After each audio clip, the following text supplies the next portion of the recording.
আরবের মানুষের কাছে অন্যতম পানীয় ছিল মদ, সহজলভ্য একটি বিষয় ছিল মদ। আল্লাহ সুবহানাহু ওয়া তাআলা সেই জন্য মদকে সরাসরি একবারে হারাম বলে আল্লাহ তাআলা ঘোষণা দেন নাই। কারণ একটা মানুষ যুগের পর যুগ, বছরের পর বছর, শতাব্দীর পর শতাব্দী একটা বিষয় যদি সহজভাবে মানুষ গ্রহণ করে নেয়, ওই অবস্থা থেকে তাদেরকে ফিরায় আনার জন্য সময়ের দরকার। হঠাৎ করে যদি বলা হয় তাদের জন্য কষ্টকর হতে পারে, কিন্তু সাহাবা একরামের বিষয়টা ছিল এমন, আল্লাহ তাআলা যখনই কোনো বিষয়ের আদেশ করতেন, নিষেধ করতেন, সাথে সাথে তারা মেনে নিত। এই আমল করতে তারা বিন্দু পরিমাণ দেরি করত না, ইতস্তত করত না। এরপরেও আল্লাহ রাব্বুল আলামিন 3টা পর্যায়ে মদকে হারাম করেছেন। আল্লাহ তাআলা কোরআনুল কারীমের মধ্যে 3 ধাপে মদ হারামের কথা জানায় দিয়েছেন। মদিনার মধ্যে হযরত ওমর রাদিয়াল্লাহু তাআলা আনহু সহ কয়েকজন রাসূলুল্লাহ সাল্লাল্লাহু আলাইহি ওয়াসাল্লামের কাছে এসে বললেন, ইয়া রাসূলুল্লাহ, মদের ব্যাপারে আমাদেরকে সুস্পষ্টভাবে কিছু জানায় দেন। আর একটা বিষয় আমাদের জেনে রাখতে হবে, রাসূল আকরাম সাল্লাল্লাহু আলাইহি ওয়াসাল্লাম নবুয়তির পরে যেই বিষয়গুলা হারাম করেছেন, ওহীর মাধ্যমে হোক আর যেভাবেই হোক, নবীজি যেই বিষয়গুলা নবুয়তির পরে হারাম করেছেন, নবুয়তির পূর্বেও আমার আপনার নবী ওই কাজগুলা কখনো করেন নাই। এমন নয় যে ওহী আসার পরে মদ হারাম হইছে, এর আগে নবীজি মদ খাইতেন, নাউজুবিল্লাহ, এমন না। নবীজি গোটা জিন্দেগিতে কোনোদিন কি খান নাই? মদ পান করেন নাই। সুবহানাল্লাহ। আল্লাহ তাআলা আমার আপনার নবীর চরিত্রকে এভাবে হেফাজত করছে। কেন? কারণ একটা বিষয় ওহীর মাধ্যমে নতুন করে আল্লাহ তাআলা হারাম করলেন। মনে করেন নবীজি ওই কাজটা আগে করতেন, এখন নবীজি যখন বলবেন এটা আল্লাহ তাআলা হারাম করছেন, তখন কাফেররা বলবে কি, হ্যাঁ তুমি আগে করতা, এখন করো না, এই জন্য হারাম হয়ে গেছে। এতটুকু কথা বলার সুযোগও আল্লাহ তাআলা কাফেরদের দেন নাই। রাসূলুল্লাহ সাল্লাল্লাহু আলাইহি ওয়াসাল্লাম এই জন্য এই বিষয়গুলা থেকে পরহেজ ছিলেন, বেঁচে ছিলেন, আল্লাহ তাআলা তাকে বাঁচায় রাখছেন। যাই হোক, হযরত ওমর রাদিয়াল্লাহু তাআলা আনহু, মুআয ইবনে জাবাল রাদিয়াল্লাহু তাআলা আনহু সহ কয়েকজন এসে বলল, ইয়া রাসূলুল্লাহ, মদের ব্যাপারে আমাদেরকে পরিষ্কারভাবে কিছু বলেন। এই ঘোষণা যখন তারা নবীজির কাছে জানতে চাইল, তারা চলে গেল। আল্লাহ তাআলা এবার ওহী নাজিল করলেন, ওয়ায়াসআলুনাকা আনিল খামর, হে রাসূল, তারা আপনার কাছে মদের ব্যাপারে জানতে চায়। ওয়ায়াসআলুনাকা আনিল খামরি ওয়াল মাইসির কুল ফীহিমা ইসমুন কাবীরু ওয়া মানাফিউ লিন-নাস, তারা আপনার কাছে মদ এবং জুয়ার ব্যাপারে জানতে চায়, আপনি তাদেরকে বলে দেন, কুল ফীহিমা ইসমুন কাবীর ওয়া মানাফিউ লিন-নাস, এটা বড় খারাপ বিষয়, তবে এর মধ্যে মানুষের জন্য কিছু উপকার রয়েছে। এই আয়াত যখন নাজিল হলো, বোধ সম্পন্ন যারা ছিলেন তারা মদ্যপান পরিত্যাগ করলেন, কিন্তু যেহেতু কিছু উপকার রয়েছে সেহেতু এখনো পুরোপুরি হারাম হয় নাই।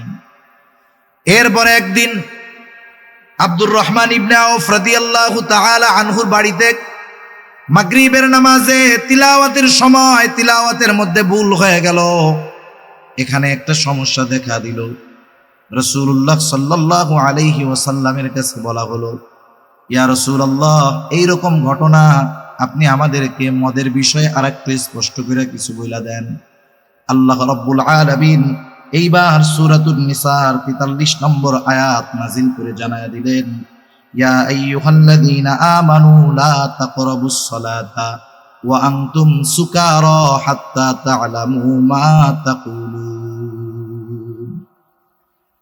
আগে বলা হয়েছিল ক্ষতি তো বেশি, কিন্তু কিছু উপকার আছে। এখন বলা হলো যে তোমরা লা তাকরাবুস সালাহ ওয়া আনতুম সুকারা, তোমরা যখন নেশা খেয়ে নেশাগ্রস্ত থাকবা, মদ খেয়ে, নামাজের নিকটবর্তী হয় না। কতক্ষণ হবে না? হাত্তা তাকুলুনা, সে কি বলতেছে যতক্ষণ সে নিজে বুঝতে না পারবে ততক্ষণ সে যেন নামাজের নিকটবর্তী না হয়। এভাবে চলতেছে, এখনো মদ পরিপূর্ণভাবে হারাম হয় নাই। আতবান ইবনে মালিক সহ কয়েকজন সাহাবীকে আতবান ইবনে মালিক দাওয়াত করলেন। আনসার মুহাজির দুই দলের সাহাবীরাই ছিল এখানে। একজন আনসার যুবক মদ পান করে হযরতে সাদ রাদিয়াল্লাহু তাআলা আনহুর মাথায় হাড্ডি দিয়ে একটা বাড়ি দিয়ে দিল। তিনি রক্তাক্ত হয়ে গেলেন। রাসূল আকরাম সাল্লাল্লাহু আলাইহি ওয়াসাল্লামের কাছে বিচার গেল। এবারও হযরত ওমর রাদিয়াল্লাহু তাআলা আনহু এসে বলতেছে, ইয়া রাসূলুল্লাহ, আপনি আমাদেরকে একটু মদের ব্যাপারে সুস্পষ্ট ধারণা দেন। আল্লাহ রাব্বুল আলামিন এইবার আয়াত নাজিল করে জানায় দিলেন, ইয়া আইয়ুহাল্লাযীনা আমানু ইন্নামাল খামরু ওয়াল মাইসিরু ওয়াল আনসাব ওয়াল আজলামু রিজসুম মিন আমালিশ শাইতান ফাজতানিবুহু লাআল্লাকুম তুফলিহুন। চূড়ান্তভাবে মদকে হারাম করা হলো। এক সাহাবী বলতেছে যে আমি এক বাসায় মদ পরিবেশন করতেছিলাম, বাহিরে কিসের আওয়াজ জানি হইতেছিল। তা বাহিরে গিয়ে দেখলাম বলা হচ্ছে যে মদ হারাম করা হয়েছে, মদ হারাম করা হয়েছে। ওই অবস্থায় যখন সবার কানে এই কথা পৌঁছাইল, যার হাতে মদের পাত্র ছিল ভেঙে ফেলছে, মদের পাত্র থেকে মদ সব ফালায়া দিছে। মদিনার শহরের অলিতে গলিতে কেমন যেন মদ বইতেছিল, এমন এক অবস্থা। যার মুখের মধ্যে ছিল সে কুলি করে ফালায়া দিছে। চিন্তা করে নাই যে শেষ ডোকটা দিয়া দেই, এই চিন্তা করে নাই, মদ ফালায়া দিছে। সাহাবাদের মেনে নেওয়ার কেমন অবস্থা ছিল যে হারাম ঘোষণা হওয়ার সাথে সাথে এই মদের সাথে কতজনের ব্যবসা ছিল, কতজনের মদ স্টক করা ছিল, সব হারাম ঘোষণা হওয়ার সাথে সাথে তারা ফালায়া দিছে। সেজন্য মদ সম্পৃক্ত তথা মাদকতা যার মধ্যে আছে, কারণ বলা হয়েছে কুল্লু মুকসিরিন হারাম, যার মাধ্যমে নেশা আছে এই ধরনের সকল নেশাগ্রস্ত বস্তু হারাম। সেজন্য আমাদের খেয়াল রাখতে হবে, শুধু নেশা মদ যে হারাম তা না, গাঁজাও হারাম, ফেন্সিডিল হারাম, ইয়াবা খায় এগুলাও হারাম। কারণ এগুলার মধ্যে পান করার কারণে, খাওয়ার কারণে মানুষের মস্তিষ্ক বিকৃত হয়ে যায়। সে যা না পারে তাও বলে, যে সম্পর্কে জানা তাকে তাও বলে, ঠিক না? বলে কত উল্টাপাল্টা কথা বলে, থাক সেগুলো বাদ দেন। সোজা কথা হলো মদের সাথে মুমিনের সম্পৃক্ত থাকতে পারবে না। মুমিন মদ বিক্রয় করতে পারবে না, মদ সরবরাহ করতে পারবে না। এক কথায় মাদকতা যার মধ্যে আছে এমন কিছুর সাথে মুসলমানের সম্পৃক্ততা থাকবে না। আল্লাহ আমাদের সকল প্রকার মাদকীয় বিষয় থেকে হেফাজত করুক। এখন বলেন, যেই পরিবারে একজন মাদকাসক্ত আছে সে পরিবারের অবস্থাটা কি? অহরহ আমাদের দেশে দিন যাইতেছে মাদক নিরাময় সেন্টার বাড়তেছে, মাদক নিরাময় সেন্টার বাড়তেছে, যেখানে মদপ্য নেশাগ্রস্তদেরকে নিয়ে রেখে আসা হয় সেফ হোম, সুস্থ বানায় বাড়ি ফিরে আনার জন্য। তার মানে কি, দিন যাচ্ছে আমাদের দেশে মদ সেবনকারী মাদকাসক্ত এটা আরো বাড়তেছে। মাদকাসক্ত তার যখন নেশার চাহিদা উঠে, সে দুনিয়ার সব কিছু করতে তৈয়ার থাকে। বিশেষ করে শহরাঞ্চলে, ঢাকা শহরের মধ্যে আছে একজনকে শুধুমাত্র একটু গাঁজা, একটু ফেন্সিডিলের লোভ দিলে সে একটা মানুষকে খুন করে ফেলতে পারবে, তার গায়ে লাগবে না একটু। আল্লাহ তাআলা কত মেহেরবান, কত দয়ালু। আল্লাহ রাব্বুল আলামিন শুধু একটা বিষয়ের ব্যাপারে আদেশ করেন এমনটা নয়, আল্লাহ তাআলা যেই বিষয়ের আদেশ করেন সেই বিষয়টা বাস্তবে আমলে কেমনে পরিণত করা যায় সেটাও আল্লাহ তাআলা বলে দেন। যেই বিষয়টার আদেশ আল্লাহ তাআলা করেন সেটা আদেশ হতে পারে, করণীয় হতে পারে, বর্জনীয় হতে পারে। করণীয় কাজ হলে যদি করা হয় লাভ কি, না করলে ক্ষতি কি, তাও আল্লাহ জানায় দেন। বর্জনীয় কাজ হলে তথা নিষেধাজ্ঞামূলক বিষয় হলে ওই কাজটা যদি পরিত্যাগ করি লাভ কি, না করলে ক্ষতি কি, তাও আল্লাহ তাআলা জানায় দেন। আল্লাহ তাআলা জানাইতে বাধ্য ছিলেন না, বরং আল্লাহ তাআলা যে কোনো বিষয়ের আদেশ করা মাত্রই আমরা সেই আদেশটা মান্য করতে বাধ্য। মনে করেন আল্লাহ তাআলা বলছে এটা কইরো না, আমরা আল্লাহ তাআলার কাছে কারণ জিজ্ঞাসা করার অধিকার আমাদের নাই যে আল্লাহ কেন করব না, এই অধিকার আছে? এরপরেও আল্লাহ তাআলা কেন করবা না অথবা কেন করবা, আল্লাহ তাআলা এই বিষয়গুলো আমাদের জানায় দেন। এটা আল্লাহ তাআলার বড় মেহেরবানি।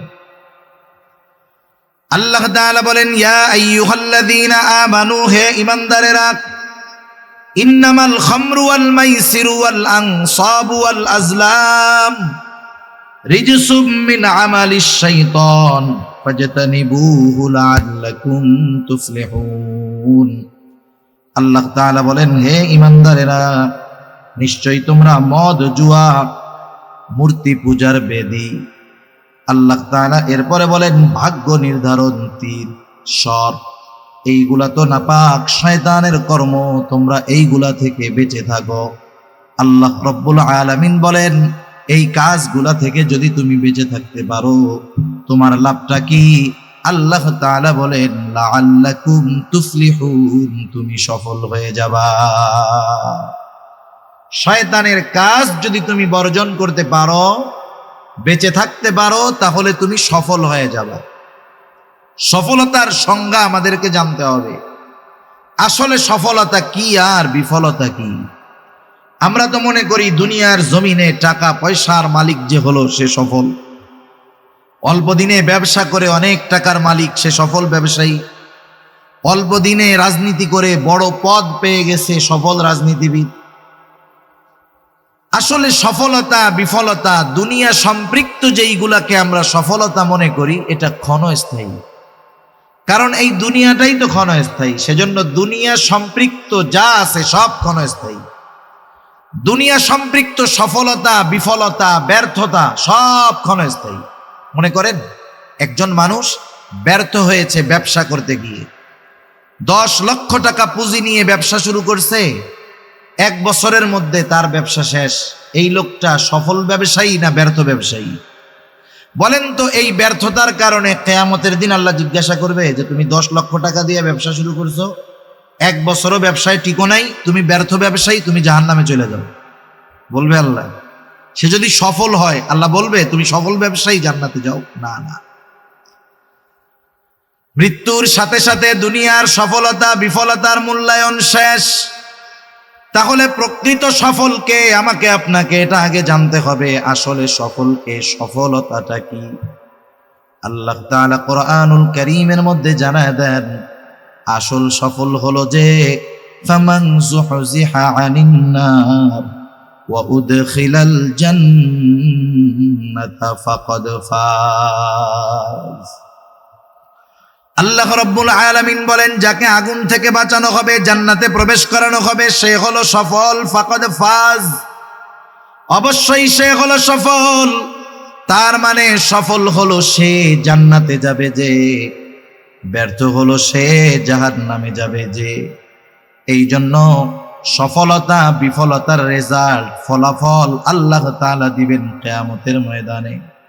আল্লাহ তাআলা বলেন, ওয়া ইন্নামা তুওয়াফাউনা উজুরাকুম ইয়াউমাল কিয়ামা। আল্লাহ তাআলা জানায় দেন, কিয়ামতের দিন প্রত্যেককে তার আমলের পূর্ণ প্রতিদান প্রদান করা হবে। কিয়ামতের দিন হলো ফলাফলের দিন। কিয়ামতের দিন কিসের দিন? ফলাফলের দিন। আর দুনিয়া হলো পরীক্ষার জায়গা। কোনো ব্যক্তি যদি পরীক্ষার হলে সাদা খাতা জমা দিয়ে দেয়, কিচ্ছুই লেখে নাই, এই সাদা খাতা জমা দিয়া সে যদি আল্লাহর কাছে বলে, আল্লাহ আমি জানি গোল্ডেন এ প্লাস পাই, কাজ হবে? কাজ হবে না তো। পরীক্ষায় কিছু তো লেখে নাই, পারে নাই তো। দুনিয়াটা হলো পরীক্ষার জায়গা। দুনিয়াটা হলো সফলতার বীজ বপনের জায়গা। যে দুনিয়াতে সফলতার বীজ বপন করবে, অর্থাৎ আল্লাহ তাআলার আদেশ নিষেধ মেনে চলবে, সে সফলতার বীজ বপন করলো দুনিয়ায়, আর এর ফল সে ভোগ করবে কিয়ামতের দিন। সুবহানাল্লাহ। এজন্য আল্লাহ রাব্বুল আলামিন জানায় দিলেন, বান্দা তুমি যদি সফল হতে চাও, শয়তানের কাজগুলা বাদ দিয়ে দাও। এই আয়াতের মধ্যে আল্লাহ রাব্বুল আলামিন শয়তানের 4টি কাজের কথা বর্ণনা করেছেন। কয়টি কাজ?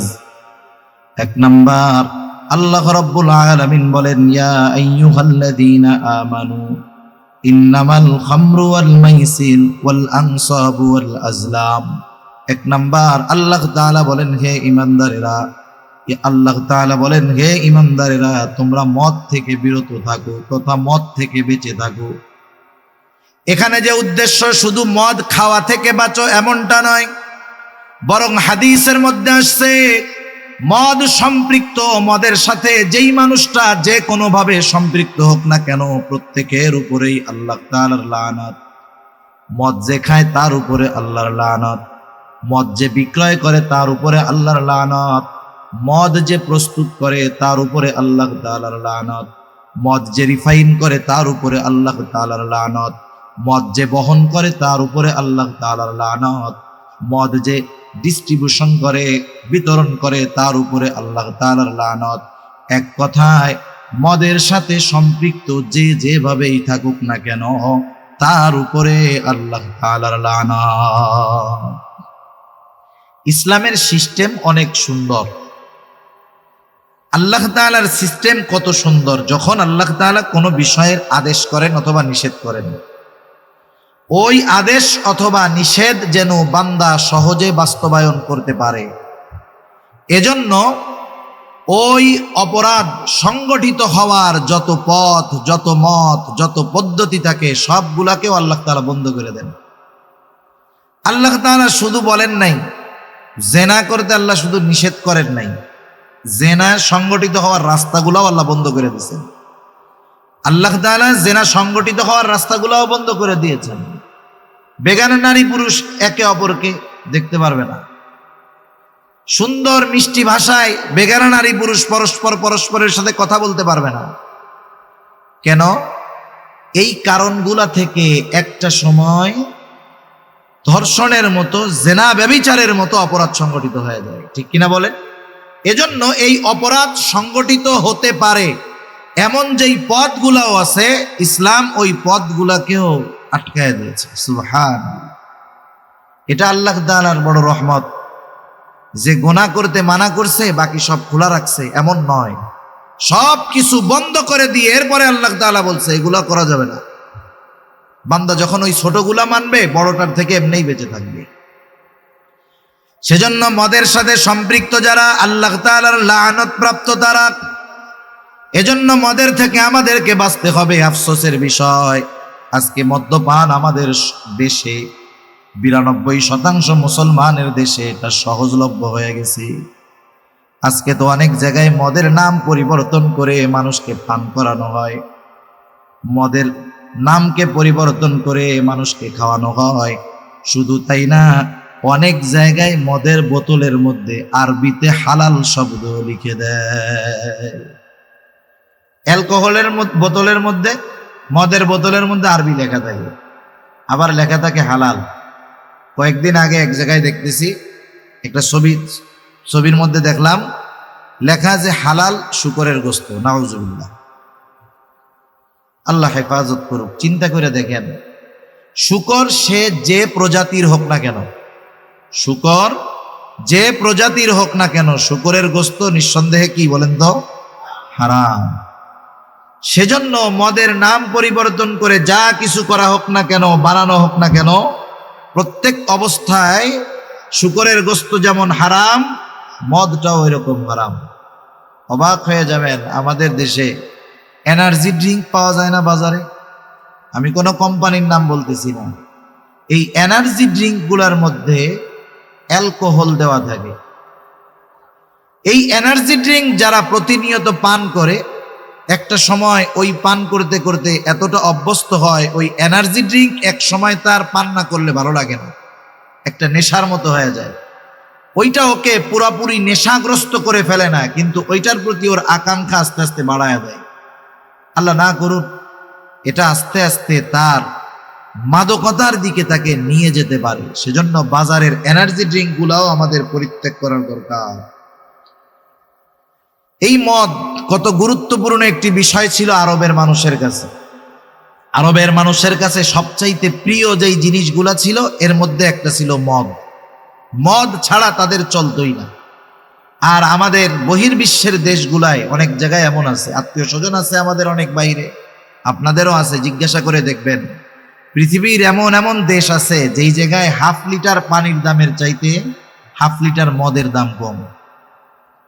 হাফ লিটার মদ দিয়ে সে, হাফ লিটার পানি দিয়ে সে 2 লিটার মদ কিনতে পারবে, এমন সহজলভ্য হয়ে গেছে মদ। আর মদ খেয়ে নেশাগ্রস্ত হয়ে উন্মাদের মতো যা করে সব তো আর ভাষায় বর্ণনা করা যায় না। আরবের মানুষের কাছে অন্যতম পানীয় ছিল মদ, সহজলভ্য একটি বিষয় ছিল মদ।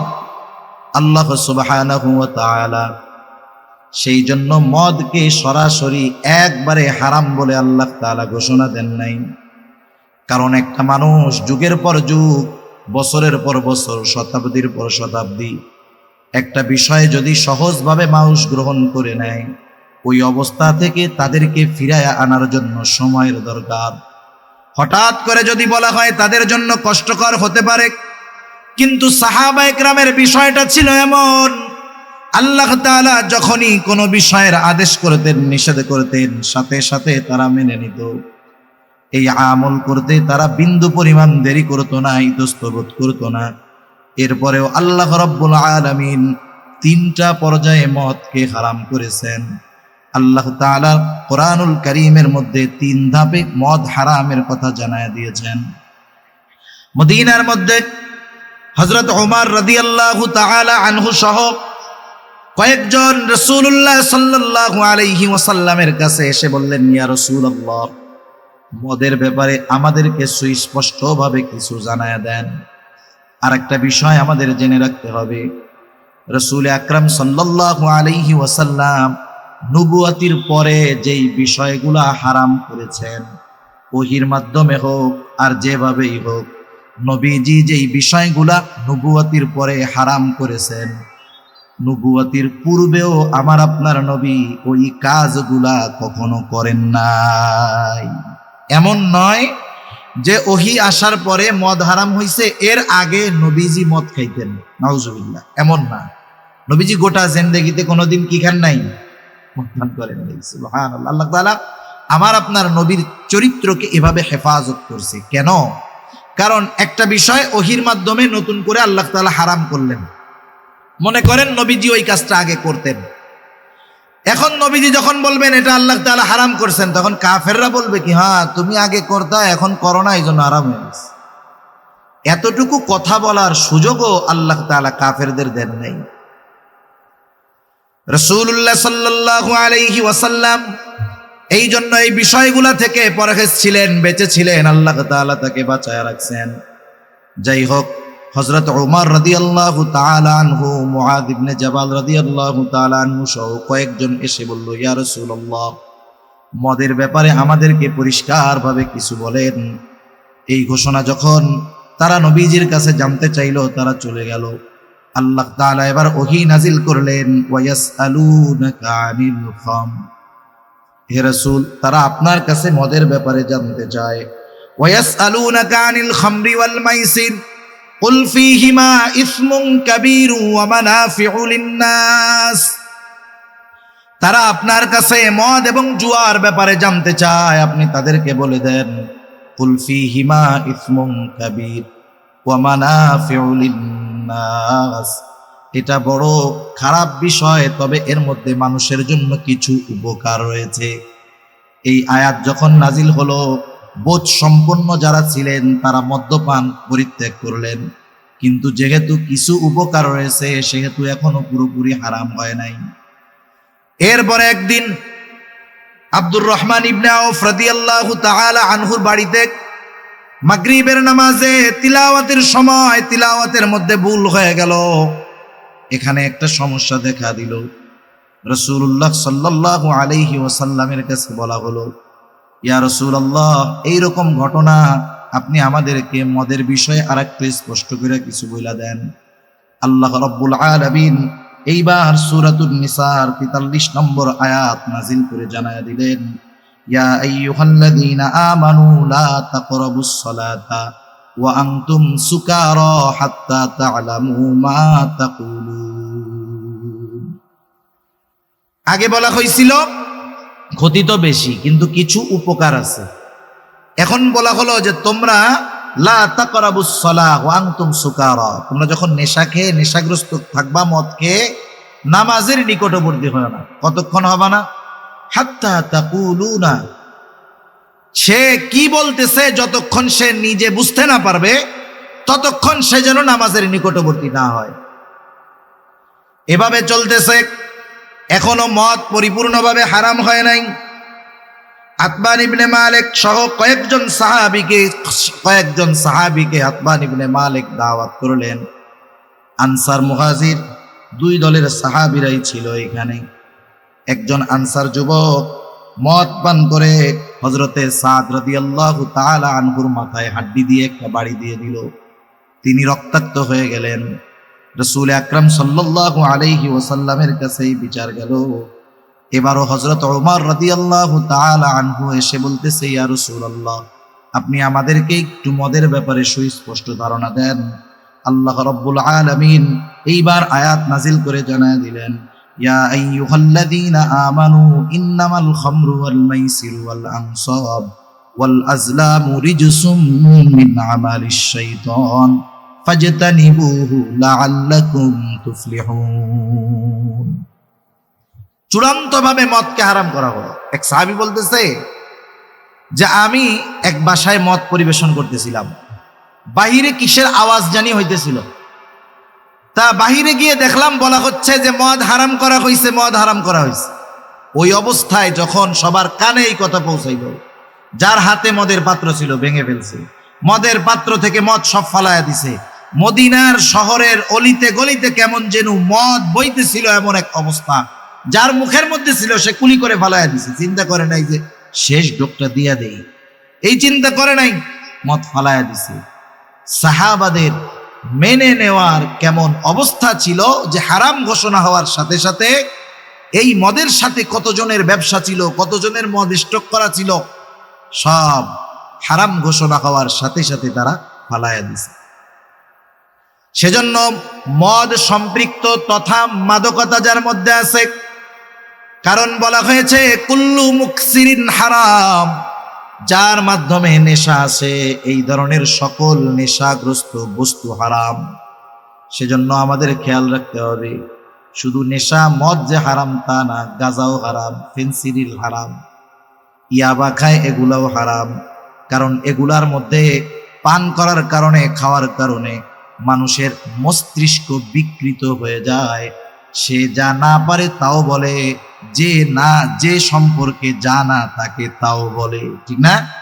বলে কত উল্টাপাল্টা কথা বলে, থাক সেগুলো বাদ দেন। সোজা কথা হলো মদের সাথে মুমিনের সম্পৃক্ত থাকতে পারবে না। মুমিন মদ বিক্রয় করতে পারবে না, মদ সরবরাহ করতে পারবে না। এক কথায় মাদকতা যার মধ্যে আছে এমন কিছুর সাথে মুসলমানের সম্পৃক্ততা থাকবে না। আল্লাহ আমাদের সকল প্রকার মাদকীয় বিষয় থেকে হেফাজত করুক। এখন বলেন, যেই পরিবারে একজন মাদকাসক্ত আছে সে পরিবারের অবস্থাটা কি? অহরহ আমাদের দেশে দিন যাইতেছে মাদক নিরাময় সেন্টার বাড়তেছে, মাদক নিরাময় সেন্টার বাড়তেছে, যেখানে মদপ্য নেশাগ্রস্তদেরকে নিয়ে রেখে আসা হয় সেফ হোম, সুস্থ বানায় বাড়ি ফিরে আনার জন্য। তার মানে কি, দিন যাচ্ছে আমাদের দেশে মদ সেবনকারী মাদকাসক্ত এটা আরো বাড়তেছে। মাদকাসক্ত তার যখন নেশার চাহিদা উঠে সে দুনিয়ার সব কিছু করতে তৈয়ার থাকে। বিশেষ করে শহরাঞ্চলে, ঢাকা শহরের মধ্যে আছে একজনকে শুধুমাত্র একটু গাঁজা, একটু ফেন্সিডিলের লোভ দিলে সে একটা মানুষকে খুন করে ফেলতে পারবে, তার গায়ে লাগবে না একটু। আবার দেখেন অহরহ ঘটনা আমাদের সামনে আছে। বাংলাদেশের প্রসিদ্ধ একটা জেলার নাম না বলি, বাবা নেশার টাকা দেয় নাই, বাবাকে মেরে ফেলছে, মাকে মেরে ফেলছে। আরেক প্রসিদ্ধ ঘটনা, ওই যে পুলিশের স্পেশাল ব্যুরোর একজন অফিসার ছিলেন মাহফুজ, তার মেয়ে ঐশী মাদকাসক্ত হওয়ার কারণে মা বাবাকে ঠান্ডা মাথায় খুন করে ফেলছে। একটা পরিবারে যদি একটা মাদকাসক্ত ব্যক্তি থাকে, ওই পরিবারটা দুনিয়ার ছোটখাটো একটা জাহান্নাম হয়ে যায়। এজন্য পরিবারের কিছু দায়িত্ব আছে। তো পরিবারের দায়িত্ব কি? সন্তানদের ব্যাপারে খেয়াল রাখা, সন্তান কি করে না করে এগুলা যথাযথভাবে একটু নজরে রাখা, শুধু ছেড়ে দেওয়া না। কারণ অধীনস্থরা কই করতেছে, কি বলতেছে না করতেছে, কিয়ামতের দিন এ ব্যাপারে আল্লাহ তাআলা আমাদের থেকে জবাবদিহিতা নেবেন, এজন্য খেয়াল রাখবো। এখন আসেন, মাদকাসক্ত যারা সিগারেট খাওয়া লোক আছে না আপনাদের এদিকে, সিগারেট এটা হলো নেশাগ্রস্ত হওয়ার প্রাথমিক ভূমিকা। নেশাগ্রস্ত হওয়ার প্রাথমিক ভূমিকা হলো সিগারেট। সিগারেট হারাম না মাকরুহে তাহরিমি না জায়েজ, সে মাসালা বাদ দেন। এই যে সিগারেট খাওয়ার দ্বারা কোনো উপকার আছে একটু বলেন না, উপকার আছে? বরং সিগারেটওয়ালারা সিগারেটের প্যাকেটের গায়ে বাস্তব সত্য কথা লেখে। আপনি জুস খান, বাচ্চাদের জুস কিনে দেন না, এই জুসের প্যাকেটে লেখা থাকে 100% আম, কিন্তু এটা মিথ্যা কথা। মিষ্টি কুমড়া দিয়ে জুস বানায়, আম থাকেই না বলতে গেলে অল্প, কিন্তু লেখে কি 100% খাঁটি আমের জুস। এটা চরম মিথ্যা কথা। কিন্তু সিগারেটের গায়ে যা লেখা থাকে এটা সত্য কথা। সিগারেটের গায়ে কি লেখা থাকে? এক সময় লেখা থাকতো মনে হয় ধূমপান স্বাস্থ্যের জন্য ক্ষতিকর, সরকার দাম বাড়াইছে, ওরাও একটু এটার উপকার বাড়াইছে। ধূমপানে স্ট্রোক হয়, ধূমপান হৃদরোগের কারণ, হ্যাঁ, ধূমপানে ফুসফুসে ক্যান্সার হয়, এখন মনে হয় লেখায় ধূমপান মৃত্যু ঘটায়, এটা লেখা থাকে সিগারেটের গায়ে। ক্ষতি যত বেশি সিগারেটের গায়ে লেখছে, মানুষ তত বেশি দাম দিয়ে ওই জিনিসটা কিনতেছে। এখন লেখা ধূমপান মৃত্যু ঘটায়, এক একটা সিগারেট 15 টাকা 20 টাকা দিয়ে তারা কিনে খায়। এরপরের বড় ক্ষতি আর কি লিখবে? লেখার তো কিছু নাই, মরা পর্যন্ত তো চলে গেছে। এরপরে মনে হয় প্যাকেটে লিখবে যে ধূমপান জাহান্নামে নেয়, আর ওই 15 টাকারটা 50 টাকা করে এক একজনে খাবে। এক নাম্বার হলো, কোন মানুষের এই অধিকার নাই সে নিজের ক্ষতি নিজে করবে। কোন মানুষের এই অধিকার নাই যে সে নিজের ক্ষতি নিজে করবে, এটা সে করতে পারবে না। তাহলে তো আত্মহত্যা বৈধ থাকতো। যত কষ্ট হোক, যত মুসিবত আসুক, আত্মহত্যা করা যাবে না। কেউ যদি মনে করে দুনিয়ার সাময়িক কষ্ট থেকে বাঁচার জন্য সে আত্মহত্যা করলো, সে তো চিরন্তন ক্ষতির মধ্যে ডুবে গেল। এজন্য এমন কিছু করা যাবে না, এমন কিছু খাওয়া যাবে না যার দ্বারা নিজের ক্ষতি হয়। সিগারেট খাওয়ার মাধ্যমে কোনো উপকার নাই, বরং ক্ষতি হয়। এর নিকোটিনে শুধু নিজের ক্ষতি হয় তা নয়, একটু নিজের আপনজনের কথা চিন্তা করেন। যারা গবেষণা করে, চিকিৎসকেরা বলতেছে যারা সিগারেট খায় তারা তো ক্ষতির মধ্যে আছে। এইবার ওই সিগারেট খোরের আশেপাশে যারা থাকে, তার বাচ্চা, তার পরিবারও সে সিগারেট পান করার কারণে তারাও ক্ষতিগ্রস্ত হয়। নিজের আপনজনের ক্ষতির কথা চিন্তা করে হলেও এটা বাদ দিতে হবে। প্রথম নিজের ক্ষতি হয়, আপনজনের ক্ষতি হয় 2 নাম্বার। 3 নাম্বার, সম্পদের অপচয় হয়। আর যারা অপচয় করে তারা হলো শয়তানের ভাই। সেজন্য সিগারেট যারা খান, এই বদ অভ্যাস আছে, আল্লাহর রাস্তে বাদ দিয়ে দিবেন। এই সিগারেট খোরগুলা এক সময় আস্তে আস্তে মাদকতার দিকে চলে যায়, আল্লাহ হেফাজত করুক।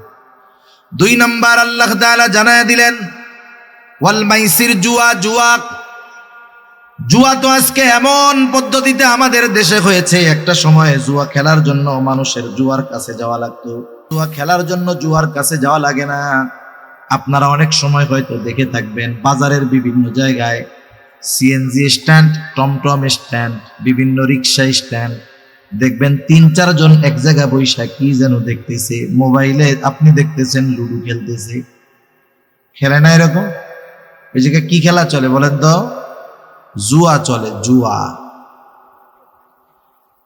বাংলাদেশে হাজার হাজার কোটি টাকার জুয়া এই অনলাইনের মাধ্যমে খেলা হয়। এই ফুটবল খেলাকে কেন্দ্র করে জুয়া হয়, ক্রিকেট খেলা হয়, ক্রিকেট খেলাকে কেন্দ্র করে জুয়া হয়। প্রত্যেকটা সেকেন্ডে সেকেন্ডে আজকে এই জুয়া আমাদের তরুণ প্রজন্মের মধ্যে ঢুকে গেছে। আমরা ছোটবেলা খেলাধুলা করছি, মাদ্রাসায় যখন পড়ছি ফুটবল ক্রিকেট খেলছি, তো এখনের ছেলেরা, ছোট বাচ্চারাও, এরা টাকা ছাড়া খেলতে চায় না, বলে বাজির খেলা হবে, এমনি খেলে কোনো লাভ নাই। 5 লিটার 10 লিটার কোক 7 আপের বাজিতে গেলে, এগুলো জুয়া। আমাদের কোমলমতি শিশুদের অন্তরের মধ্যেও এখন এই জুয়ারে আমরা ঢুকাই দিতেছি। তাস খেলা জুয়া, বিভিন্ন পদ্ধতিতে জুয়া, ক্যাসিনো জুয়া। যে দেশে জুয়াকে বৈধতা দেওয়া হয়, মদ্যপানকে বৈধতা দেওয়ার ব্যবস্থা করা হয়, সে দেশে আল্লাহর রহমত আশা করা যায়। আল্লাহ হেফাজত করুন। এজন্য জুয়ার থেকে বাঁচতে হবে। জুয়া সম্পৃক্ত কোনো কিছুর সাথে আমরা সম্পৃক্ত থাকবো না। এই খেলাধুলার সাথে জুয়া সম্পৃক্ত আছে, আমরা এগুলার সাথে থাকবো না। আল্লাহ তাআলা এরপরে জানায় দিলেন শয়তানের তৃতীয় কাজ হলো, আল্লাহ রাব্বুল আলামিন এরপরে জানায় দেন, ইয়া আইয়ুহাল্লাযীনা আমানু ইন্নামাল খামরু ওয়াল মাইসিরু ওয়াল আনসাবু ওয়াল আজলাম। আল্লাহ তাআলা জানায় দেন পূজার বেদী সমূহ এগুলা হলো শয়তানের কাজ তথা মূর্তি পূজা। এরপরে ওয়াল আজলাম, ভাগ্য নির্ধারণ করা, জ্যোতিষীগিরি করা, জ্যোতিষীর কাছে যাওয়া, এটাও শয়তানের কাজ। আমাদের ঢাকা শহরে আছে এরকম কাজী বশির মিলনায়তন, গুলিস্তানের মধ্যে আছে। সে ছিঁড়া সালার বস্তার উপরে কয়েকটা চিঠি আর একটা টিয়া পাখি নিয়ে বসে আছে। বছরের পর বছর ওইরকম ওই লোকরে ওই অবস্থায় দেখতেছি। যেই লোকটা নিজের ভাগ্যের কোনো পরিবর্তন করতে পারলো না, সে আর একজনের ভাগ্য পরিবর্তনের পদ্ধতি কেমনে বলে দেয় এটা বুঝে আসে না মানুষের। বোকা মানুষ। সেজন্য এদের কাছে যদি কেউ যায় 40 দিন তার ইবাদত কবুল হয় না। আর ওদের কথা বিশ্বাস করলে ঈমান শেষ। এরা যে ভবিষ্যতের কথা বলে, এগুলা বিশ্বাস করার কোনো উপায় আমাদের নাই। কারণ ভবিষ্যতে কোন মুহূর্তে কোনটা ঘটবে যেটা গায়েব, এর একমাত্র জ্ঞান ইলম কার কাছে? আল্লাহ তাআলার কাছে। দুনিয়ার কারো কাছে গায়েবের ইলম নাই। এই বিষয়গুলো নিয়ে আমাদের মধ্যে অনেক মত পার্থক্য, কিন্তু সহজে বুঝতে হবে। সহজে বুঝতে হবে, একটা হলো গায়েবের খবর আর একটা হলো গায়েবের জ্ঞান, ইলম। গায়েবের ইলম আল্লাহ তাআলার কাছে, আর আল্লাহ তাআলা যাকে গায়েবের বিষয়টা জানান তার কাছে গায়েবের খবর পৌঁছায়। আল্লাহ তাআলা মনে করেন নবীজির কাছে বললেন যে অমুক দিন এটা হবে, নবীজি বললেন যে অমুক দিন ওইটা হবে। এখন নবীজির কাছে কিন্তু গায়েবের ইলম নাই, গায়েবের কি আছে? খবর আছে। এজন্য কোন ভাগ্য নির্ধারণ, কোন জ্যোতিষী চাঁদ দেখে এই দেখে কি হবে না হবে বলতে পারে না। আমাদের দেশে একদল মানুষ আছে আংটি বিক্রি করে, দেখবেন অষ্টধাতুর আংটি বিক্রি করে মাইক বাজায় বাজায়। এই আংটি দিলে কি হবে? রাহুর দোষ কেটে যাবে, শনির দোষ কেটে যাবে, এই হবে সেই হবে, উন্নতি হবে, সম্পদের মালিক হবেন।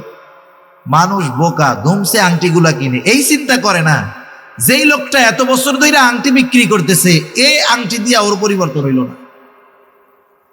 এইটুক চিন্তা করলেই তো বোঝা যায়। তাইলে ওর রাস্তার উপরে সালা বিছাইয়া এই ব্যবসা করা লাগে? সেজন্য এই ধরনের কোনো বিষয়ের প্রতি আমরা বিশ্বাস রাখবো না। ভাগ্য নির্ধারণী বিষয়ের উপরে বিশ্বাস রাখবো না, কারণ তাকদিরে কি আছে না আছে জানে কে? আমরা ছোটবেলায় মক্তবের মধ্যে পড়েছি, ওয়াল কদরি খাইরিহি ওয়া শাররিহি মিনাল্লাহি তাআলা। তাকদীরের ভালো মন্দ সব কার তরফ থেকে হয়? একটু জোরে বলেন। আল্লাহ তাআলা কোরআনুল কারীমের মধ্যে জানায় দিলেন, বান্দা এই 4টা কাজ হলো শয়তানের কাজ। রিজসুম মিন আমালিশ শাইতান। এই কাজগুলা যেমন নাপাক কাজ, সাথে সাথে এগুলা হলো শয়তানের কাজ। প্রকৃত মুমিন নাপাক শয়তানের কাজগুলা করতে পারে না। আর আল্লাহ তাআলা জানায় দিলেন, বান্দা এই কাজগুলা পরিত্যাগ করো। যদি পরিত্যাগ করো অবশ্যই তুমি সফল হয়ে যাইবা। ফাজতানিবু, একবারে ডিরেক্ট আদেশ, ফাজতানিবু, এগুলা থেকে বিরত থাকো, লাআল্লাকুম তুফলিহুন, সফল হয়ে যাইবা। সুবহানাল্লাহ। এখন দেখেন, আমি আগেই কইছিলাম যে আল্লাহ তাআলা যখন কোনো নিষেধ করেন, এই নিষেধের মান্য করলে উপকার কি আল্লাহ তাআলা জানায় দিলেন। প্রথম ক্ষতি জানাইলেন যে এই কাজটা হলো নাপাক, এই কাজগুলা শয়তানের কাজ, সুতরাং বিরত থাকো। বিরত থাকলে লাভ কি? সফল হয়ে যাবা, জান্নাতি হয়ে যাবা। এরপরে আল্লাহ সুবহানাহু ওয়া তাআলা শয়তানের কাজ, যে শয়তান এই কাজগুলা দিয়ে আমাদের মধ্যে কি করতে চায় আল্লাহ তাআলা সেটাও বলে দেন।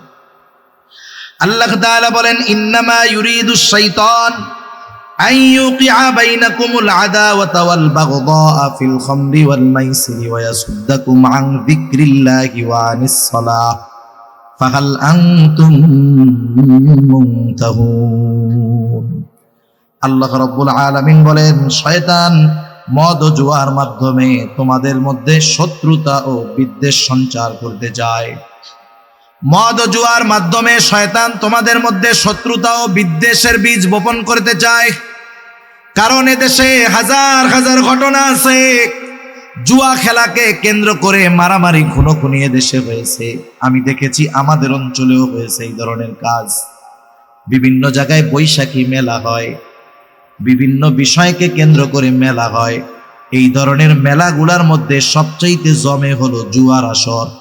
বেশ কয়েক জায়গায় এইগুলাকে কেন্দ্র করে খুনোখুনি মারামারি হয়ে গেছে। এই যে দেখুন, মানুষের সাথে মানুষের যে সম্পর্ক ছিল, আন্তরিকতা ছিল, ভালোবাসা ছিল, এই জুয়ার মাধ্যমে নষ্ট হলো। মানুষ মদ পান করে উল্টাপাল্টা কাজ করে বলে, এগুলার মাধ্যমে শয়তান চায় যেন মানুষের মধ্যে শত্রুতা সৃষ্টি হয়, একে অপরের প্রতি বিদ্বেষ অন্তরের মধ্যে আসে, মানুষের মধ্যে জানি বিশৃঙ্খলার সৃষ্টি হয়। কারণ সে যদি একটা মাদককে ঘরে ঘরে পৌঁছায় দিতে পারে, জুয়াকে ঘরে ঘরে পৌঁছায় দিতে পারে, তাহলে ওই মানুষের মনুষ্যত্বটা নষ্ট হয়ে যাবে। জুয়াখোর যে কেমন জিনিস, এটা যারা চিনে জানে এরা বুঝবে। আপনারা হয়তো কিছুদিন আগে শুনছেন, আরবের এক প্রিন্স, রাজকীয় পরিবারের এক লোক, সে তার স্ত্রীকে বন্ধক রেখে জুয়া খেলছে। স্ত্রীকে বন্ধক দিয়ে জুয়া খেলছে। জুয়াখোরের অবস্থা এমন হয়, সেজন্য সাবধান, জুয়ার কাছেও আমরা যাব না। কারণ যাব না কেন? এক নম্বরে যাইতে নিষেধ করছে কে? এটা নাপাক কাজ, শয়তানের কাজ। না করলে সফল হব, যদি করি শয়তান এই চক্রান্তের মাধ্যমে আমাদের পারস্পরিক মোহাব্বত ভালোবাসা দূর করে শত্রুতার বীজ বপন করতে চায়। ঠিক কিনা বলেন? এরপরে আল্লাহ রাব্বুল আলামিন জানায় দেন, আর আল্লাহ তাআলা কি চান, কোন কারণে এই বিষয়গুলা থেকে মানা করলেন। আল্লাহ রাব্বুল আলামিন বলেন, আল্লাহ তাআলা চান যে তোমরা আল্লাহ তাআলার পথে ফিরে আসো। শয়তান শুধু শত্রুতা আর বিদ্বেষের বীজ আমাদের অন্তরে বপন করে দেয় না, ওয়ায়াসুদ্দাকুম আন যিকরিল্লাহি ওয়া আনিস সালাহ, সে আল্লাহর স্মরণ এবং নামাজ থেকে বাধা প্রদান করে, ঠেকায় রাখে। এই কর্মগুলার মাধ্যমে, এই কাজগুলার মাধ্যমে সে আল্লাহর পথে বাধা সৃষ্টি করে। এই কাজগুলার মাধ্যমে সে আমাদেরকে দিন থেকে সরায় রাখতে চায়, আল্লাহকে ভুলায় রাখতে চায়, নামাজ থেকে ভুলায় রাখতে চায়। আর যারা আল্লাহর জিকির থেকে গাফেল, আল্লাহ বলেন তারা ক্ষতিগ্রস্ত। আল্লাহ রাব্বুল আলামিন কোরআনুল কারীমের মধ্যে বলেন, ইয়া আইয়ুহাল্লাযীনা আমানু লা তুলহিকুম আমওয়ালুকুম ওয়ালা আওলাদুকুম আন যিকরিল্লাহ ওয়া মান ইয়াফআল যালিকা ফাউলাইকা হুমুল খাসিরুন। আল্লাহ তাআলা জানায় দেন, তোমাদের মাল সম্পদ সন্তান এগুলা জানি আমি আল্লাহর স্মরণ থেকে তোমাদেরকে গাফেল না করে দেয়। এই জন্য দুনিয়ায় যে দুনিয়া কামাই করতে গিয়া সন্তান সম্পদের কারণে আল্লাহর জিকির থেকে গাফেল হয়ে যায়, নামাজ থেকে গাফেল হয়ে যায়, আল্লাহ তাআলা বলেন সে ক্ষতিগ্রস্ত। আর আল্লাহর ভাষায় যে ক্ষতিগ্রস্ত, তার ঠিকানা যে জাহান্নাম, এ ব্যাপারে কোনো সন্দেহ নাই। এই জুয়া, জুয়ারি, জুয়া সম্পৃক্ত বিষয়, মদ সম্পৃক্ত বিষয়, এগুলা দিয়ে শয়তান আমাদেরকে আল্লাহ তাআলাকে ভুলাইয়া দিতে চায়, আল্লাহর আদেশ নিষেধ ভুলাইয়া দিতে চায়, আল্লাহর নাফরমানি আমাদের দ্বারা করাতে চায়, নামাজ থেকে আমাদেরকে ফিরায় রাখতে চায়। এখন বলেন, যেই কর্মের মাধ্যমে এই আল্লাহর জিকির, আল্লাহর স্মরণকে ভুলে থাকতে হবে, যেই কর্মের মাধ্যমে নামাজ ছুটে যাবে, সেই কাজ করা যাবে? একটু জোরে বলেন না, করা যাবে? সেটা যে কাজই হোক, বুজুর্গানে দিন বলেন, সেটা যে কাজই হোক, এমন কাজ করতে গিয়ে আল্লাহ এবং আল্লাহর স্মরণ থেকে গাফেল হয়ে যেতে হয়, এমন যে কোনো কাজ থেকে বিরত থাকা আমাদের জন্য আবশ্যক। এরপরে আল্লাহ রাব্বুল আলামিন কত আবেগের সাথে বলেন, ফাহাল আনতুম মুনতাহুন, যেই কর্মগুলার মধ্যে এত ক্ষতি, তবুও কি তোমরা এই কাজগুলা থেকে বিরত হবা না? আল্লাহ তাআলা কত সুন্দরভাবে বান্দাদেরকে আবেগের সাথে জানায় দিলেন, বান্দা এই মন্দ কাজগুলা থেকে বিরত থাকো, তুমি সফল হয়ে যাইবা। এই জন্য এই ধরনের কাজের সাথে আমাদের যদি কোনো সম্পৃক্ততা থাকে, আমরা এগুলা ছেড়ে দিব। অনেকে আছে দোকানদারি করে, দোকানের মধ্যে সিগারেট বিড়ি বেচে, আছে না? এগুলাও বেচা কিন্তু ঠিক না। অনেক দোকানদার আছে, এগুলা তারা বিক্রি করে না। লাভ বেশি হোক, বিক্রয় যত বেশি হোক, সে চিন্তা করে আমি এটা বিক্রি করব না। দুনিয়ার সাময়িক ক্ষতি হয়তো আমাদের পরিলক্ষিত হতে পারে, কিন্তু অনন্তকালের লাভ হবে, এ চিন্তা করে বিষয়গুলা যদি কেউ সম্পৃক্ত কোনোভাবে থাকে আমরা বাদ দিব ইনশাআল্লাহ। আল্লাহ তৌফিক দান করুক। বাকি আর দুইটা গুনার কথা আমার বলতে হবে, এই জন্য একটু তড়িঘড়ি করতেছি। একটা হলো সুদ। সুদ সুদ চিনেন তো? সুদ, আহা, সুদ আমাদের দেশে এমন ভাবে সমাজে রন্ধ্রে রন্ধ্রে পৌঁছায়া দিয়েছে ইসলাম বিদ্বেষীরা, যে সাধারণ অনেক মানুষ সুদকে বৈধ মনে করে খায়। সুদ হলো এমন এক হারাম যেটা কখনো জায়েজ হওয়ার সম্ভাবনা নাই। কিছু হারাম কিছু সময় হালাল হয়। কেমনে?